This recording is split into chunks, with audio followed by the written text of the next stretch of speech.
जी, अस्सलाम वालेकुम dear students last lecture में हमने ग्लाइकोलिसिस पे बात की। ग्लाइकोलिसिस में हमने देखा कि एक ग्लूकोज मॉलिक्यूल जो है ये दो पायरूवेट मॉलिक्यूल्स के अंदर ऑक्सीडाइज होता है। आज हम डिस्कस करने जा रहे हैं सिट्रिक एसिड साइकिल, जिसे ट्राई कार्बोक्सिलिक एसिड साइकिल या यानी कि टीसीए साइकिल भी कहते हैं, या फिर इसे क्रेब्स साइकिल कहा जाता है। तो क्रेब्स साइकिल में, सिट्रिक एसिड साइकिल या टीसीए साइकिल में हम बात करेंगे कि जो पायरूवेट है ग्लाइकोलिसिस की प्रोडक्ट, ये फर्दर कैसे मेटाबोलाइज होती है। तो citric acid cycle is the final common pathway for aerobic oxidation of fuel molecules, यानी कि जब पायरूवेट जो है वो एरोबिकली ऑक्सीडाइज होगा तो वो फर्दर टीसीए साइकिल या सिट्रिक एसिड साइकिल से ऑक्सीडाइज होगा। इसके अलावा इस साइकिल्स के डिफरेंट जो इंटरमीडिएट्स हैं, they are important source of building blocks for a host cell of important biomolecule. Citric acid cycle के intermediates different important biomolecules synthesise करने के लिए भी यूटिलाइज होते हैं। यानी कि सिट्रिक एसिड साइकिल सिर्फ एनर्जी पर्पसेस के लिए नहीं, बल्कि ये प्रोवाइड करता है different intermediates for anabolic synthesis of other biomolecules। तो पायरूवेट सिट्रिक एसिड साइकिल में एंटर होने से पहले पायरूवेट की ऑक्सीडेशन होती है, और ये जो ऑक्सीडेशन है it is actually oxidative decarboxylation, यानी कि हाइड्रोजन की रिमूवल के साथ साथ कार्बन डाइऑक्साइड का मॉलिक्यूल भी रिमूव होता है और प्रोडक्ट हमारे पास आती है एसिटाइल कोएंजाइम ए। तो एक ओवरऑल रिएक्शन यहाँ पे दिखाया गया है इस ऑक्सीडेशन प्रोसेस के दौरान। पायरुविक एसिड जिसका जो टर्मिनल कार्बोक्सिलिक ग्रुप है ये कार्बन डाइऑक्साइड की फॉर्म में रिमूव होगा, और जो सेकंड कार्बन था उसके साथ कोएंजाइम ए का मॉलिक्यूल अटैच होना है। अब कोएंजाइम ए का इटसेल्फ जो है वो कॉम्प्लेक्स स्ट्रक्चर है, लेकिन इसका जो रिएक्टिव ग्रुप है वो टर्मिनल थायोल ग्रुप एसएच, इसे सल्फाइड्रल या थायोल ग्रुप कहते हैं, ये इसका रिएक्टिव ग्रुप है। तो कन्वेंशनली कोएंजाइम ए का कंप्लीट स्ट्रक्चर लिखने की बजाय इसका सिर्फ ये सिंबल यूज किया जाता है को ए, और इसका जो रिएक्टिव ग्रुप है इसको यहाँ पे इसका फुल स्ट्रक्चर लिख दिया जाता है। तो कोएंजाइम ए अपने सल्फर की मदद से इस कार्बन के साथ अटैच हो जाएगा। अब हमारे पास प्रोडक्ट क्या आई है, ये एक दो कार्बन का एसिड है, एसिटिक एसिड, जिसके साथ कोएंजाइम ए अटैच्ड है, इसलिए इसे हम क्या कहेंगे, एसिटाइल, एसिटिक से एसिटाइल कोएंजाइम ए। एक 3 कार्बन एसिड था पायरुवेट, जिसमें से एक कार्बन कार्बन डाइऑक्साइड की सूरत में रिमूव हो गया तो पीछे 2 कार्बन एसिड रह गया, तो एसिटाइल कोएंजाइम ए। यहाँ पे जो डिहाइड्रोजिनेशन है, जो ऑक्सीडेशन है, वो NAD कोएंजाइम के तौर पर करवा रहा है और हाइड्रोजन रिसीव कर रहा है, क्या बनेगा, NADH बनेगा। ये रिएक्शन जो है कहते हैं this combined dehydrogenation and decarboxylation of pyruvate to acetyl group of acetyl CoA requires a sequential action of 3 different enzymes and 5 different coenzymes and prosthetic groups। तो कहते हैं इस रिएक्शन में 3 डिफरेंट एंजाइम्स इन्वॉल्व हैं, ठीक है। इसे हम क्या कहते हैं, पायरुवेट डिहाइड्रोजिनेज कॉम्प्लेक्स कहते हैं। कॉम्प्लेक्स का मतलब इसमें एक से ज्यादा एंजाइम्स इन्वॉल्व हैं, और डिफरेंट कोएंजाइम्स या प्रोस्थेटिक ग्रुप्स भी हेल्प कर रहे होते हैं, जिनमें शामिल है thiamine pyrophosphate, TPP, flavin adenine dinucleotide जिसे एफएडी, कोएंजाइम ए जिसको डिनोट किया जाता है इस तरह से, ऑलरेडी हम बात कर चुके हैं, रिएक्टिव ग्रुप इसका एसएच है, इसके अलावा एनएडी, और फाइनली लाइपोएट। ये 5 डिफरेंट कोएंजाइम्स हैं जो कि इन्वॉल्व हैं। बहरहाल जो एसिटाइल कोएंजाइम ए है, अब ये फर्दर जो है वो टीसीए साइकिल या सिट्रिक एसिड साइकिल से ऑक्सीडाइज होगा। कैसे, यहाँ पे इस स्लाइड में आपको सिट्रिक एसिड साइकिल के तमाम रिएक्शंस दिखाए गए हैं। स्टार्टिंग पॉइंट हमारा होगा यहाँ से।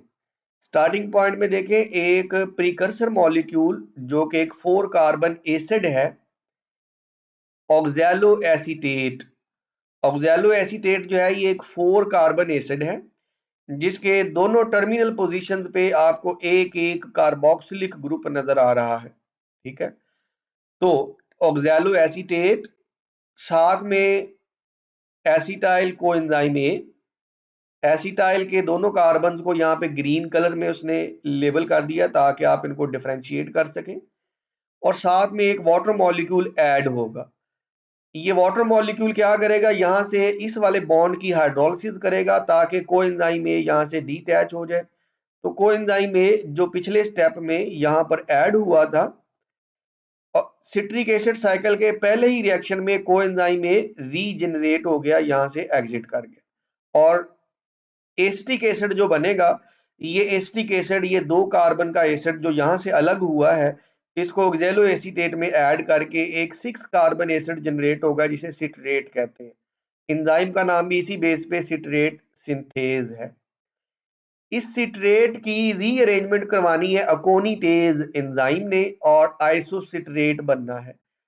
इस रीअरेंजमेंट के दौरान देखें क्या हुआ है, इस रीअरेंजमेंट के दौरान यहां से ये जो कार्बन है इसकी हाइड्रोजन इस हाइड्रोक्सल के साथ रिप्लेस हो गई है।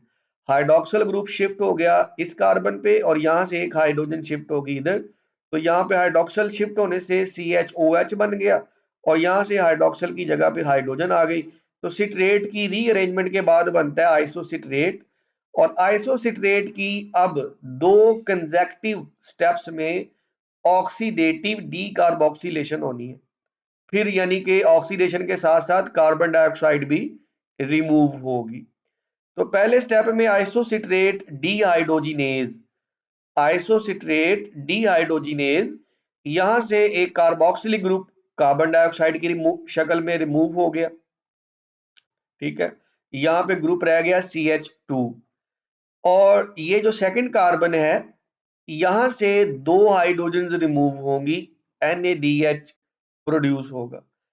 ऑक्सीजन और कार्बन दोनों से एक एक हाइड्रोजन उतरी है, दोनों का एक एक बॉन्ड फ्री होता है, तो यहाँ पे एक डबल बॉन्ड बन जाएगा। बनने वाले मॉलिक्यूल को कहेंगे अल्फा कीटो ग्लूटारेट, जिसकी फौरन बाद एक दफा फिर से ऑक्सीडेटिव डीकार्बोक्सिलेशन होगी, NAD और कोएंजाइम ए के मॉलिक्यूल यूज होंगे। एंजाइम का नाम है alpha keto glutarate dehydrogenase complex. इसने क्या किया, इसने जो टर्मिनल कार्बोक्सिलिक ग्रुप था यहाँ से, सॉरी इधर से अल्फा कीटोग्लूटारेट से टर्मिनल कार्बोक्सिलिक ग्रुप यहाँ से रिमूव हुआ और वहां पे अटैच हो गया कोएंजाइम में, फिर वही अपने सल्फ हाइड्रल ग्रुप की मदद से यहाँ पे अटैचमेंट होगी, सल्फर और कार्बन का बॉन्ड बनेगा।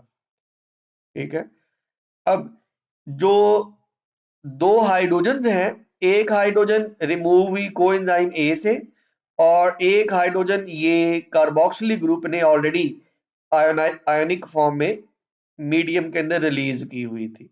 तो एक हाइड्रोजन हाइड्रोजन आयन की सूरत में यहाँ पे प्रेजेंट होगी जो यहाँ पे लिखी नहीं गई, और एक हाइड्रोजन जो है वो NAD ने एक्सेप्ट कर लिया, NADH बना। अब कोएंजाइम ए ऐड होने से जो प्रोडक्ट आई है, देखें 5 कार्बन का एसिड था, एक कार्बन रिमूव हो गया, पीछे रह गया 4 कार्बन का एसिड जिसे हम सक्सिनिक एसिड कहते हैं। सक्सिनिक एसिड के फर्स्ट कार्बन पे कोएंजाइम ए लगा है, इसे हम कहेंगे सक्सिनाइल कोएंजाइम ए। 2 कार्बन जो एसिटाइल को ए की शक्ल में ऑक्सैलो एसीटेट में ऐड हुए थे, ये 2 डीकार्बोक्सिलेशन स्टेप्स के बाद कार्बन डाइऑक्साइड में चेंज हो चुके हैं, वापस हमारे पास एक 4 कार्बन एसिड बन गया। अब जो बाकी के स्टेप्स हैं इनमें ये 4 carbon acid different rearrangement steps के बाद प्रिकर्सर मॉलिक्यूल ऑक्सैलो एसीटेट में वापस चेंज होने जा रहा है। तो सबसे पहले सक्सिनाइल को ए सिंथेटेज यहां पे क्या करेगा, पहले हाइड्रोलिसिस होगी, यहां से जो कह लें कि कोएंजाइम ए का मॉलिक्यूल है वो रिमूव होगा, एक वाटर मॉलिक्यूल ऐड हुआ जिसकी हाइड्रोजन सल्फर ने एक्सेप्ट कर ली, कोएंजाइम ए रीजनरेट हो गया। हाइड्रोक्सल कार्बन ने एक्सेप्ट कर ली, यहाँ पे कार्बोक्सिलिक ग्रुप बना जो कि यहाँ पे आयोनाइज्ड फॉर्म में लिखा हुआ है। ठीक है, इसके बाद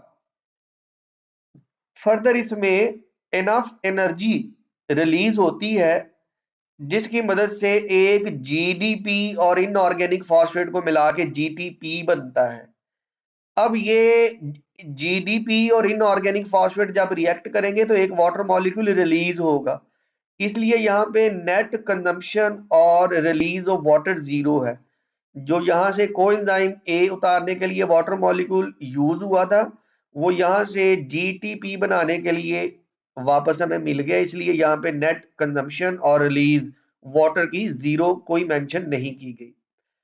अब एक जीडीपी और एक जीटीपी में एनर्जी जो है वो एक एटीपी के ही बराबर होती है। आप अपनी बुक में देखेंगे लेनिंजर की, तो वहां पे उसने मेंशन की है ये बात कि पहले जीटीपी बना है, लेकिन इसने एनर्जी इक्विवेलेंट के तौर पर डायरेक्ट एटीपी लिख दिया यहाँ पे। तो डायरेक्ट जीटीपी बनता है जो कि एटीपी के बराबर ही एनर्जी रखेगा। फाइनल प्रोडक्ट आ जाएगी सक्सीनेट। अब सक्सीनेट की एक दफा से अब डीहाइड्रोजिनेशन होती है। पहले दो दफा ऑक्सीडेटिव डी कार्बोक्सिलेशन हुई है, इस दफा सिर्फ ऑक्सीडेशन होनी है, सिर्फ डीहाइड्रोजिनेशन होनी है, और करवाएगा कौन? एफएडी, और बनेगा FADH2। दोनों जो मिडिल कार्बन है दोनों से एक एक हाइड्रोजन रिमूव होगा तो कार्बन आपस में डबल बॉन्ड बना लेंगे। बनने वाले एसिड को फ्यूमारेट कहेंगे। फ्यूमारेट की ये डबल बॉन्ड तोड़ने के लिए एक वाटर मॉलिक्यूल ऐड होता है। एक कार्बन के पास हाइड्रोजन आ गई और दूसरे के पास हाइड्रोक्सल आ गई पानी की। बनने वाले इस एसिड को कहेंगे मैलेट। अब इस मैलेट की एक दफा फिर से ऑक्सीडेशन हुई और इस दफा ऑक्सीडेशन करवाई NAD ने, और ये जो कार्बन है जिसके साथ एक हाइड्रोजन और एक हाइड्रोक्सल है, यहां से एक हाइड्रोजन और यहां से ऑक्सीजन की एक हाइड्रोजन उतार ली जाएगी। कार्बन और ऑक्सीजन आपस में डबल बॉन्ड बना लेंगे तो ये ऑक्सैलो एसीटेट हमें वापस रीजनरेट हो गया, और ताकि ये एक और एसिटाइल कोएंजाइम ए का मॉलिक्यूल एक्सेप्ट करके और सिट्रिक एसिड साइकिल इस तरह से चलता रहे। ओवरऑल प्रोसेस देखें सिट्रिक एसिड साइकिल में क्या हुआ है। पायरुवेट से बनने वाला एसिटाइल कोए ये कार्बन डाइऑक्साइड में चेंज हो गया। ये दो कार्बन जो थे ये दोनों कार्बन कार्बन डाइऑक्साइड में चेंज हो गए हैं, और इस पूरे प्रोसेस के दौरान हमें एक एसिटाइल कोए के बदले में एक दो तीन NADH मिले, एक FADH2 मिला और एक ATP मिला। तो ये हमें एनर्जी जो क्रेब्स साइकिल के दौरान हमें मिलती है ये हाई एनर्जी मॉलिक्यूल्स की शक्ल में। अब ग्लाइकोलिसिस में दो पायरुवेट बने थे, इसका मतलब है दोनों पायरुवेट्स के लिए दो एसिटाइल कोएंजाइम ए बनेंगे और दो दफा ये सिट्रिक एसिड साइकिल चलेगा। तो आप इन एनर्जी प्रोडक्ट्स को दो से मल्टीप्लाई कर लें, तीन की बजाय आप कह लें कि एक ग्लूकोज के बदले 6 NADH, 2 FADH2 और 2 ATP सिट्रिक एसिड साइकिल ने बना के देने हैं। और 2 NADH जब पायरुवेट की ऑक्सीडेशन हुई थी एसिटाइल को ए बनाने के लिए, तो दो पायरुवेट के लिए 2 NADH हमें यहां से भी मिले थे। इनको आप आखिर में हम ऐड करेंगे, टोटल एनर्जी प्रोडक्शन एक ग्लूकोज मॉलिक्यूल के लिए कितनी है। तो ये है different reactions citric acid cycle के। सिट्रिक एसिड साइकिल को सिट्रिक एसिड साइकिल भी इसीलिए कहते हैं क्योंकि इसकी जो पहली प्रोडक्ट आई है वो कौन है? सिट्रेट है, वो सिट्रिक एसिड है, इसलिए citric acid cycle. Citric acid में तीन कार्बोक्सिलिक ग्रुप हैं, एक दो तीन, इसलिए इसे हम ट्राई कार्बोक्सिलिक एसिड साइकिल भी कहते हैं, और इसे क्रेब्स साइकिल भी कहते हैं साइंटिस्ट के नेम की बेस पे जिसने पहली दफा ये डिस्क्राइब किया। अब यहाँ पे जो प्रेपरेटरी स्टेप में एंजाइम इन्वॉल्व था जिसने एसिटाइल को एंजाइम ए बना कर दिया, ये ऑक्सीडेशन करता है, ऑक्सीडेटिव डीकार्बोक्सिलेशन करता है पायरुवेट की और एसिटाइल को ए बनाता है। Acetyl CoA, which is formed from pyruvate, is an irreversible step in animals. Thus, they are unable to convert acetyl CoA back into glucose. Oxidative decarboxylation of pyruvate to acetyl CoA commits the carbon atoms of glucose to one of the two principal fates. या तो वो oxidation के बाद carbon dioxide में change हो जाए citric acid cycle के जरिए, या फिर with the concomitant generation of energy, और दूसरा फेट दूसरा पॉसिबल ऑप्शन क्या है कि ये एसिटाइल कोए लिपिड्स की सिंथेसिस के लिए इस्तेमाल हो जाए, फैटी एसिड्स की सिंथेसिस के लिए इस्तेमाल हो जाए। तो क्या इस स्लाइड की समरी क्या है कि पायरुवेट डीहाइड्रोजिनेज के ये वाले स्टेप के बाद जो एसिटाइल कोए बना है या तो ये क्रेब्स साइकिल के जरिए फर्दर ऑक्सीडाइज होगा या फिर ये फैटी एसिड्स की सिंथेसिस के लिए यूटिलाइज हो जाएगा। तो these are the reactions of citric acid cycle. अगली वीडियो में हम बात करेंगे regulation of citric acid cycle, regulation of Krebs cycle.